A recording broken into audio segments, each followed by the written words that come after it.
আজকের গল্প পদবীর বিড়ম্বনা। লেখা ও পাঠ অমিতাভ রায়। পরিবেশনা রবিবারে ও অবসরে গল্প পাঠ। পুরুলিয়ার শহরতলির শেষ প্রান্তে হালদার পরিবার গত ৮০ বছর ধরে বসবাস করে। একটা সময় চাষ করে সেই ফসল দিয়ে সংসার চলত, আর ফসল সেরকম না হলে প্রায় অনাহারেই দিন কাটাতে হতো। পরবর্তী সময়ে সেই পরিবারের একমাত্র শিক্ষিত ছেলে বিমলবাবু স্থানীয় স্কুলে শিক্ষকতার চাকরি পেয়ে গেলেন। তবে সকালের দিকে নিজেই জমির চাষ তদারকি করতেন এবং বাদবাকি ছুটির দিনগুলোতে মুনিশ দিয়ে জমিতে চাষ করাতেন। চাকরির অতিরিক্ত সামান্য টাকাতেই আগের প্রজন্মের থেকে সংসারটা একটু সচ্ছল হয়েছিল। আর একটা বিরাট পরিবর্তন হয়েছিল। ওই বাড়ির মেয়ে সুকন্যা স্কুলে যাওয়া শুরু করেছিল।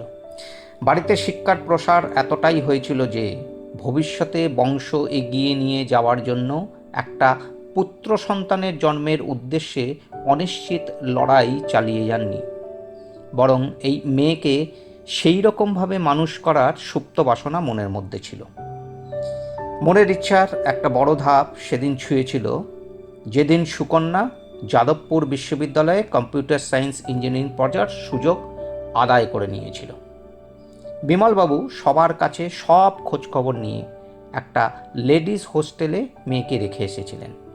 অতিরিক্ত খরচ হলেও একটা পোস্টপেইড মোবাইল দিয়ে দিয়েছিলেন, যাতে কোনো সময় যোগাযোগ করতে কোনো অসুবিধা না হয়। তবে সুকন্যার কথাতে পুরুলিয়ার টান বা পোশাক পরিচ্ছদে অনন্য একটা ছাপ ছিল। ওর সরলতায় একটা মুগ্ধতা ছিল। তাৎক্ষণিক উত্তর দেওয়ার একটা প্রবণতা সুকন্যার মধ্যে ছিল। কঠিন প্রশ্নে সহজ বিশ্লেষণে চমকে উঠত অনেকেই। তবে শহরের আবহাওয়ার সঙ্গে মানিয়ে নিতে শুরু করেছিল। শাড়ি আর সালোয়ার কামিজের সাথে জিন্স টপ পরা অভ্যেস করে ফেলেছিল। গড়িয়াহাট বা সাউথ সিটি মলেও বন্ধুদের সাথে ঘুরতে বা কেনাকাটা করতে যেত। পরের মুখের ভাষা শুনে বোঝাই যেত না ও কলকাতার মেয়ে নয়। সব কিছুই এত তাড়াতাড়ি আত্মস্থ করে ফেলতে পারত যে সেটা অনেকেরই ঈর্ষার কারণ ছিল। তবে নিজের বাড়িতে গেলে সেই পুরনো ভাষায় কথা বলা বা সেই পোশাক পরাতেই আনন্দ পেত। বিমলবাবু আলাদাভাবে খেয়াল করেছিলেন যে সুকন্যা ইদানিং মাঝে মাঝে স্বাভাবিক ছন্দেই কলকাতার বাংলা ভাষায় কথা বলে ফেলে। সচেতন হলেই আবার পুরনো ভাষার আশ্রয় নেয়। তবে বাবার সাথে কথা বলার সময় অনেক সময়ই ইংরেজিতে কথা বলে ফেলত। মা দাঁড়িয়ে শুনলেও ঠিক মতন বুঝে উঠতে পারতেন না। তখন প্রয়োজনে আবার বাংলাতে বুঝিয়ে দিত। বাবার সাথে গোপন কথা থাকলে মায়ের সামনেও ইংরেজিতে বলে যেত, আবার স্বাভাবিক কথাতে ফেরত চলে যেত। তবে বাড়িতে এমন কোনো আচরণ করত না যাতে সুখী গৃহকোণের তকমাটা নড়বড়ে হয়ে যায়। পরে সুকন্যারা ৬ জন প্রায় সমমনস্ক বন্ধুরা একটা ৩ রুমওয়ালা ফ্ল্যাটে পেইং গেস্ট হিসেবে থাকত। নিজের রুমমেট তন্দ্রা আস্তে আস্তে প্রাণের বন্ধু হয়ে গেছিল। তন্দ্রা যেদিন ফাইনাল ইয়ারের স্কলার ছাত্র সুদীপের সাথে পালিয়ে গিয়ে বিয়ে করলো, সে ঘটনা স্বাভাবিকভাবে সুকন্যা ছাড়া আর কেউ জানত না। যখন চারদিকে হইচই চলছে, সুকন্যা তখন প্রাইভেট টিউশনি করাতে গেছিল। সেই মাস থেকেই বাবাকে একটু চাপমুক্ত করতে টিউশনি করানো ধরেছিল। ওখান থেকে ফেরত আসার কিছুক্ষণের মধ্যে তন্দার বাড়ির লোকজন হাজির। সুকন্যা যখন তাদের জেরার মুখে পড়েছে, তখনই তন্দার ফোন এসেছিল। ও সুদীপের বাড়িতেই উঠেছিল। বধূবরণ না হলেও ম্যারেজ রেজিস্ট্রেশন সার্টিফিকেট ওদের ওই পৈতৃক বাড়িতে প্রবেশাধিকার দিয়েছিল। সুকন্যা ফোনটার স্পিকার অন করে দিয়েছিল। তন্দার বাড়ির লোকজন লম্ফনজপ করা আরম্ভ করলেও আস্তে আস্তে স্তিমিত হয়ে যাচ্ছিল। যদিও কলেজের শুরুতে মানসিক বিপ্লবীপনা ছিল, কিন্তু ফাইনাল ইয়ারে তন্দ্রা ভেঙেই পড়েছিল। এতদিন সুকন্যাও জানত না যে সুদীপদের তুলনায় নিচু জাতের মেয়ে বলে তন্দ্রা ওই বাড়ির ঠাকুরঘর আর রান্নাঘরে ঢোকার অনুমতি পায়নি। সুদীপ সবসময় পাশে থাকলেও গত সপ্তাহে ও বিদেশে চলে গেছে। পাশার দানও উল্টেছে। বিয়ের পরবর্তী একটা মাস ঝড়ের গতিতে চলেছিল তন্দ্রার সংসার আর ব্যক্তিগত জীবন। এর মধ্যে মূল বিষয় ছিল পদবি পরিবর্তন। সুদীপের যত না আগ্রহ ছিল তার থেকে অনেক বেশি ছিল তন্দ্রার আবেগ আর অভিমান। বাবা মা দাদা যখন ভবিষ্যতের অশুভ ছবি দেখিয়েছিল, তখন থেকেই তন্দ্রা ওই বাড়ির থেকে নিজের শেষ শিকড় উপড়ে ফেলতে চেয়েছিল। ওটা ছিল নিজের পদবি। তন্দ্রা জানে অনেক নারী বিয়ের পর নিজেদের বাবার পদবি বা নিজস্ব নাম বজায় রাখতে পছন্দ করেন। তারা মনে করেন নিজের নামে তাদের নিজস্ব পরিচয়, কর্মজীবনের স্বীকৃতি এবং আত্মসম্মান জড়িয়ে আছে। অনেকে আবার সানন্দে স্বামীর পদবি গ্রহণ করেন। বিশেষ করে যৌথ পরিবার বা সন্তানের আইনি ও স্কুল সংক্রান্ত কাগজপত্রের ঝামেলা এড়াতে একই পদবি থাকা সুবিধাজনক বলে অনেকেই মনে করেন। উভয় পদবিও ব্যবহার করা হয়। অনেকে বাবার পদবি পুরোপুরি বাদ না দিয়ে নিজের ও স্বামীর দুজনের পদবি ব্যবহার করেন। এছাড়া ধর্মীয় দৃষ্টিকোণ থেকে অনেকেই স্বামীর পদবি ব্যবহার করাকে সমর্থন করেন না।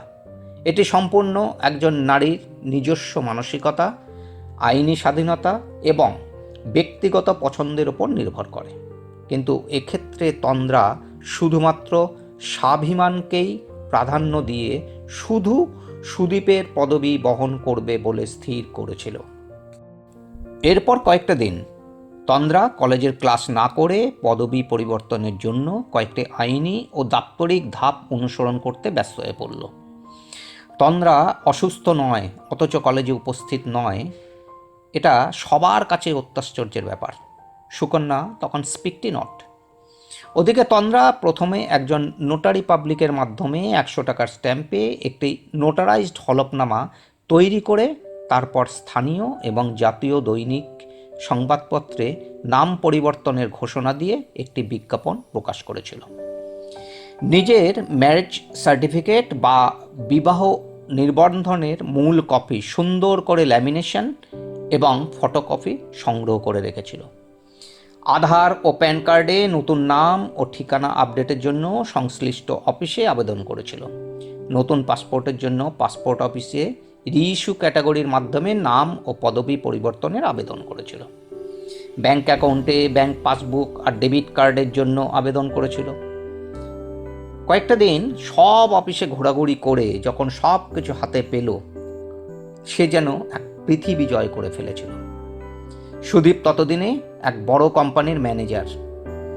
বাবা মাও একসময় মন থেকে চাইতেন একটা ছেলে কাছাকাছি থাক। কিন্তু বিয়ের কিছুদিন পর থেকেই ছেলেকে উন্নতির নাম করে বিদেশে যেতে বলতেন। বনেদি পরিবারের বনেদি আদব কায়দা তন্দ্রা এর গভীরতা আঁচ করতে পারেনি। সুদীপ মার্কিন যুক্তরাষ্ট্রে গেল। কথা ছিল 1 বছরের জন্য যাবে, ততদিনে তন্দ্রা ফাইনাল ইয়ারের পরীক্ষা দিয়ে দেবে। তন্দ্রার শ্বশুরবাড়ি ছাড়া থাকার জায়গা বলতে সেই পুরনো পিজি হোস্টেল। বনেদি বাড়িতে কম কথাবার্তা চললেও এই সময়ের ব্যবহারটা চোখে পড়ার মতো। তাই মন দিয়ে পড়াশোনা করার অজুহাতে হোস্টেলেই চলে এলো। সবার কাছেই এই অজুহাতটাই যুক্তিযুক্ত মনে হলো। সুদীপও ওখানে এক্সিকিউটিভ MBA করে নিচ্ছে কোম্পানির খরচে। সে পড়াশোনা আর কাজটাকেই অজুহাত হিসেবে দেখালো। তাছাড়া তন্দ্রা সেটাকে যুক্তিযুক্ত মনে করতে চাইল। বিয়ের প্রথম 2 বছর ভালোবাসা যেমন উপচে পড়েছিল, এখন তার ফেনা কেটে গেছে।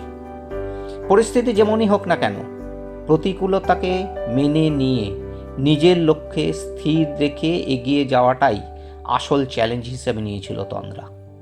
সময়ের সামঞ্জস্যের অজুহাতে কমতে লাগলো ফোনের কথাবার্তাও।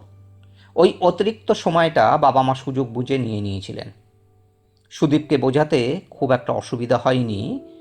অশোভনীয়ভাবে তন্দ্রা স্বেচ্ছায় হোস্টেলে চলে গেছে। সুদীপ এই অজুহাতে এবং ওখানকার পরিবেশ বা ওর যোগ্যতার সাথে মানানসই এক বান্ধবী পেয়ে গিয়েছিল। সুদীপেরই এক বন্ধু মারফত খবরটা তন্দ্রা পেয়েছিল। পরীক্ষা শেষে অত্যন্ত সফলভাবে ক্যাম্পাস প্লেসমেন্ট হয়ে গেল তন্দ্রার। স্যালারি অনেকেরই ঈর্ষার কারণ হয়েছিল। 3 মাস সময় পেয়ে প্রথমেই নির্দ্বিধায় ডিভোর্সের জন্য আবেদন করে ফেলল। যৌথ মালিকানাধীন সম্পত্তি, যৌথ ঋণ ও বিল, ভরণপোষণ বা খরপোশ, পৈতৃক বা নিজস্ব সম্পত্তি বা সন্তানের অভিভাবকত্ব এখানে বাধা হয়ে দাঁড়ায়নি। বড় কষ্ট তার থেকেও বড় কষ্টের কাছে হার মানে।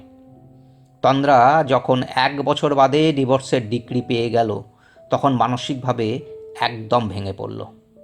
অবহেলায় যে পদবি নামের দোসর হিসেবে রাখেনি, সেই পদবি আবার গ্রহণ করতে হবে বলে অনেক অভিমান সামনে চলে এলো। আবার উল্টো পুরাণ শুরু করতে হবে। সব ঘটনার সঙ্গী, মতামত দেওয়ার সাথী এবং সঠিক পথের দিশারি সুকন্যা, যার কাছে তার বাবা হিরো আর মা শুধু গৃহকর্ত্রী নন, নিশ্চুপে পৃথিবী শাসন করতে পারেন এরকম একজন মহিলা। সুগন্ধ থেকেও দুর্গন্ধ ছড়ায় বেশি। এর থেকে মুক্তি পেতে তন্দ্রা কোম্পানির বিদেশে পাঠানোর সিদ্ধান্তকে শাপে বর হিসেবে দেখল। সুকন্যাও খুব বড় একটা কোম্পানিতে আছে, কিন্তু বড় একা বোধ করে। বাবা মা এক সুযোগ্য পাত্র ঠিক করেছে। পাত্রের বাড়ির সবাইয়েরই পদবি পরিবর্তন করা নিয়ে কোনো জোড়াজুড়ি নেই, কিন্তু সুকন্যা যে মায়ের মতো 7 জনমের সঙ্গী চায় বাবার মতন উদার এক বন্ধু। তন্দ্রাকে বলতে ও খুশিতে উচ্ছল। শুধু সবাই যে ওর মতন দুর্ভাগা নয় সে কথা বারবার বলল, আর জানালো সুকন্যা আর ওর বাড়ির লোকেরা ওকে যদি অপয়া না ভাবে, তবে বিয়েতে এসে সুকন্যার পাশে ছায়ার মতন থাকতে চায়। তাৎক্ষণিক উত্তর না দিতে পেরে সুকন্যা নির্বাক।